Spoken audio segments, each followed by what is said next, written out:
Welcome to the Deep Dive. Today we're jumping into a request that, well, it really intrigued us. We were pointed towards sources pulled from something called an English Learning Conversation podcast. And the mission for you, the learner, was, to quickly get at the core communicative and structural strategies being taught there. That's right. And when we tackle language acquisition material, we're not just skimming for vocabulary lists. We really hunt for the underlying design, the blueprint, you could say, of how the content's delivered, the how and why of effective language transfer. Because the goal with this kind of thing, it isn't just knowledge, right? It's about getting proficient. Okay, right. So let's unpack this. Or actually, maybe let's just acknowledge the unusual situation here. We have the source title, excerpts from English Learning Conversation podcast, so it's perfectly clear. But the actual excerpts, the text, the stuff that usually forms the heart of our deep dive. Oh, it's missing. Yeah, basically non-existent. We've got the label on the tin, but we have to kind of reverse engineer the contents inside. Which is, fascinating in its own way. Because the word conversation, right there in the title, that almost acts as its own source material here. If you think about the big picture, the very claim of teaching conversation forces that resource, whatever it is, to meet some pretty specific, rigorous requirements. Pedagogical ones that absolutely has to address fluency, spontaneity. Yeah, real-time stuff. Exactly. And most importantly, the mechanics of how real dialogue actually flows. Okay, so we can't analyze their specific idioms or examples because we don't have them. But what we can do is analyze let's say, the design pillars that any podcast like this must have to actually work, to succeed. Given that your goal is to shortcut your learning, we're basically deducing the essential, the non-negotiable structural bits needed for effective conversational learning. We're defining that high bar for you. And this immediately brings up a key question. If this is a passive medium like it's just a recording you listen to, how does it possibly force you, the listener, to become an active speaker? Which leads us straight to the first critical requirement for any serious conversation resource: strategic cueing. Ah, right. That's got to be the defining difference between just a lecture, someone talking at you, and a tool designed for conversation, isn't it? But the challenge is the podcast hosts, they can't actually hear the learner respond. So how do they design it so the listener doesn't just, sit there passively absorbing it? Well, the design choice they have to make is the intentional creation of what you might call a ghost conversation. It means they model an exchange, maybe between the hosts, and then they have to strategically pause. They insert a timed, really carefully calibrated silence gap. And it's usually accompanied by an explicit spoken prompt like, okay, now how would you respond to that idea? Tell your partner why you agree or disagree. Something direct like that. I see. So that silence gap, it can't just be a random pause. It has to be precisely the right length. Long enough, I guess, for you to actually think and construct an answer in your head. Maybe even whisper it. But short enough that the pacing doesn't drag and feel awkward. Exactly. Too short, you stress people out. Too long, and the learner's mind wanders off. That calibration, just getting that timing right, that itself is a really high-level nugget of knowledge about effective language learning design. Yeah. And if the podcast is genuinely serious about building fluency, that prompt, the question they ask you, it absolutely must force you to try and use the vocabulary or the specific grammatical structure they just demonstrated.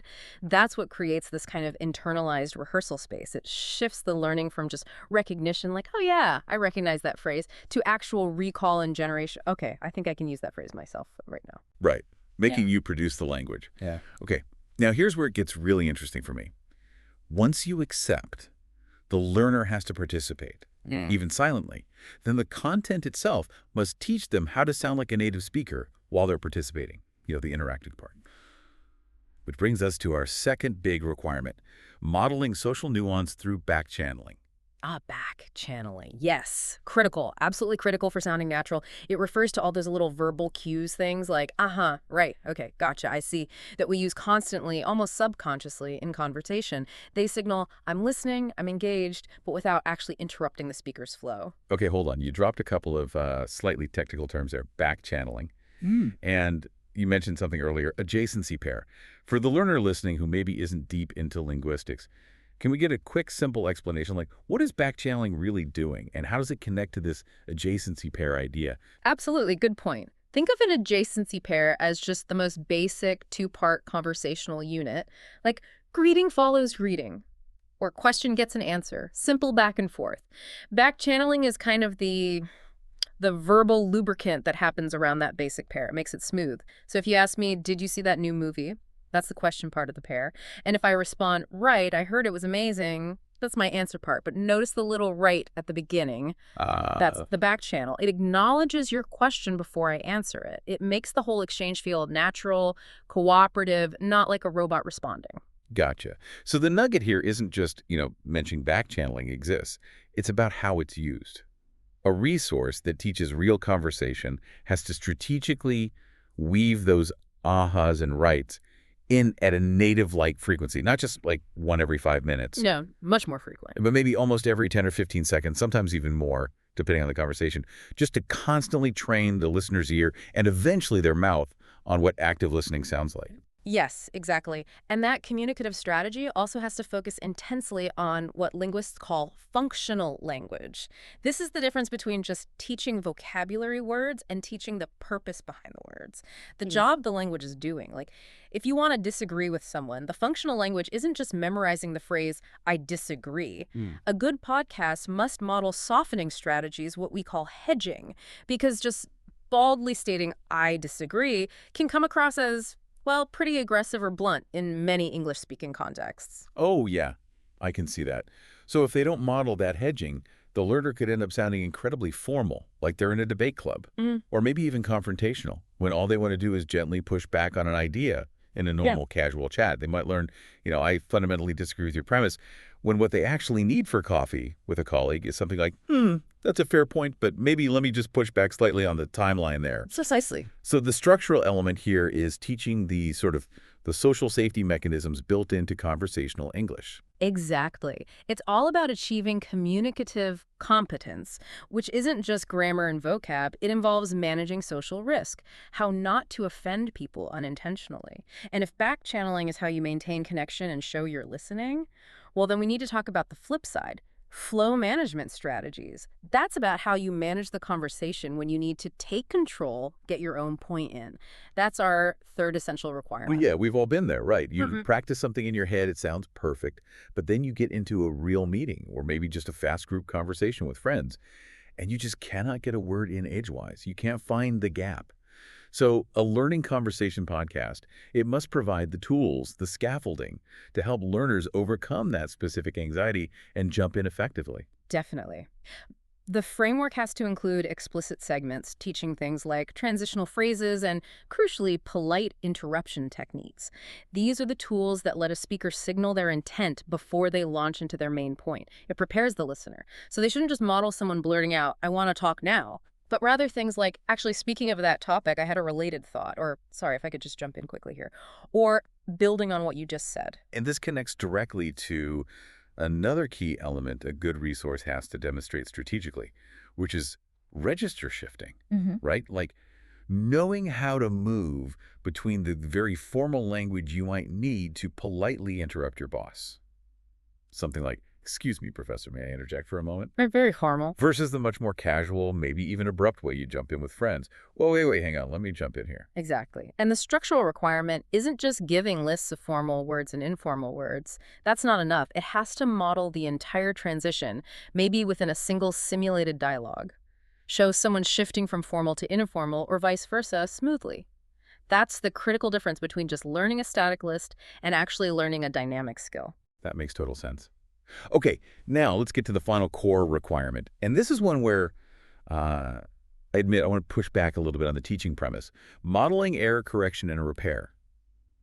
I mean, isn't modeling people making mistakes and then correcting themselves? Isn't that potentially confusing for a beginner? Doesn't it risk accidentally teaching them more ways to make mistakes? That's a really great challenge, actually, and it highlights why this particular design choice has to be incredibly deliberate and careful. But think about it.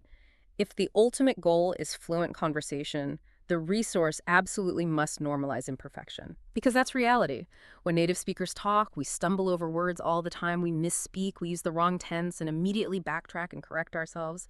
Or we realize halfway through a sentence that our point wasn't clear and we have to rephrase. What I meant to say was... Okay, so the pedagogical purpose isn't really to show them the wrong sentence structure per se, but to show them the process of noticing an error and fixing it on the fly. Right. The repair mechanism itself. Precisely. If the podcast only models perfectly grammatical, clean, edited exchanges, it sets the learner up for disappointment and massive anxiety when they try to use the language in the messy real world. So, a high-quality resource will actually model mistakes and the immediate repair strategies. You might hear a host say something like, "So I went to the store yesterday and bought, oh, sorry, I should have gone to the store yesterday, but I completely forgot." That's subtle, isn't it? Yeah. But yeah, a vital distinction. They aren't just teaching grammatically perfect sentences in isolation. They're teaching communicative resilience, how to keep the conversation flowing, even when you mess up a tricky conditional clause or blank on a word. The key nugget is recognizing that a small functional error doesn't have to be a complete communicative failure. You can recover. And if we actually had the text of these excerpts, we could look really closely at what kinds of errors they chose to model correction for.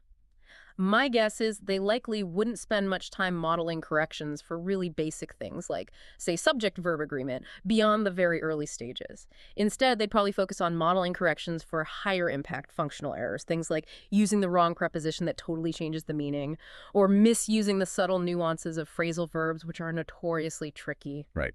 Things that really impede understanding or sound very unnatural. Exactly. So, okay, putting it all together, if this English Learning Conversation podcast is structured effectively, it's doing way more than just teaching phrases. It's basically trying to provide a psychologically safe space where you, the learner, can mentally rehearse taking risks with the language. Learn how to manage all those subtle social cues of a conversation, the back channeling, the turn taking, Yep. and crucially, practice recovering gracefully when those linguistic risks don't quite pay off immediately. That holistic approach, combining that strategic cueing, the back channeling and social nuance, the flow management, and the error repair modeling, that really defines the minimum standard, the minimum viable product, if you will, for any resource that seriously claims to teach conversation. This whole exercise, even without the text, it kind of proves that the promise packed into that simple title, it's actually a very heavy lift to deliver on properly. So what does this all mean for you listening? Well, our key takeaway from this rather unusual submission is really the power of deduction. While we lacked the specific content, just by analyzing the framework that's absolutely required to deliver on the promise of teaching conversation, we've extracted the true strategic necessities for you. You now know exactly what kind of scaffolding, what features must be present in a learning resource for it to be truly effective in developing real conversational fluency. Yeah, and the relevance here is about critical assessment. It gives you utility. When you're trying to find knowledge quickly, maybe evaluating different language learning tools, recognizing whether these design choices are present or absent allows you to immediately judge its potential effectiveness. If it doesn't seem to have those 4 key elements we talked about, the cueing, the back channeling, the flow management, the error repair, then it's likely just a lecture, maybe dressed up to look like a conversation. Okay, and here's where it gets really interesting, I think. A final thought for you to consider. Think about the difference between just passively listening and truly active participation, even if it's just mental participation. When you're listening to any learning podcast now, whether it gives you explicit prompts or not, what are you actually doing? Are you just kind of absorbing the information passively, or are you actively mentally constructing your own dialogue responses? Are you maybe even whispering the modeled strategies aloud? Are you consciously using those silence gaps, if they exist?